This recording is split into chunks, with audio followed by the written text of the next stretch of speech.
scheme आशिल्ले तेगेल्यो, and one is the fuel subsidy scheme, and second is one is fuel subsidy, and second is insurance scheme, where the government, because the pass system was introduced, ताका लागून तांकां हें करपाक to help them in giving them facilities. So I feel both the schemes which were in the budget have not been given any budgetary provision, so they can't disburse the money. Now I feel that the government is just fooling the people, and this is one of the way how they make provision. They do everything, but they don't give. The government should refrain from doing these things and avoid such type of situation where people come on the roads. And now, henceforth, on any issue, the people have become wise, and the people will not allow anybody to get away. They will come on the road for each and every issue. सरकारान म्हणजे वाहतूक खात्यान खंय तरी एक दोन स्किमी दिवपाचे मान्य केले. तितून पहिली स्कीम जी आसा ती public transport insurance contribution 2014 scheme.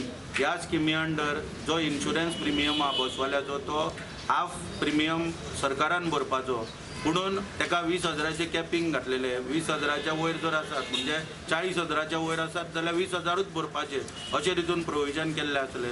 मागीर दुसरी जी स्कीम आहा फ्युअल सबसिडी, तिचे 3 रुपया पर किलोमिटर नुकसान भरपाई दिवपाचें मान्य केल्लें.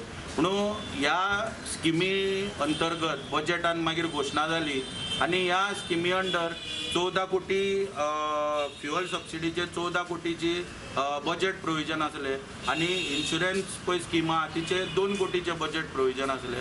म्हणून सरकारान इमिजिएटली 16 कोटी वाहतूक खात्याक धाडपाची आवश्यकता आसली. म्हणून आमकां जी म्हायती उपलब्ध जाता रायट टू इन्फॉर्मेशन एक्टा प्रमाणे की तितून क्लियर मेन्शन केल्ल्या की आतां पर्यंत वाहतूक खात्याक सरकारा कडसून फंड येवंक नासलेल्या कारणान ह्यो ज्यो पळय स्किमी फॉर्मुलेट जाल्या, नोटिफाय जाल्या, एक स्कीम नोव्हेंबर 2014 नोटिफाय जाल्या, एक स्कीम सप्टेंबर 2014 नोटिफाय जाल्या. म्हणून तरी आसतना जो बेनिफीट मेळपाक जाय तो बेनिफीट आयज पर्यंत मेळोंक ना. म्हणून आमी सरकारा कडेन मागणी करता, आयज जाग हाडपाक सोदता एक दिसाचे हांगा टोकन हंगर स्ट्रायक करून की सरकारान इमिजिएटली फंड ट्रान्सपोर्ट डिपार्टमेंटाक धाडचो, आनी ज्यो आमचे कितें पळय ती स्किमींचे पळय नुकसान भरपाई पळय जी उरल्या ती इमिजिएटली बसवाल्यांक डिस्ट्रिब्यूट करची अशी आमी हांगासर मागणी करता.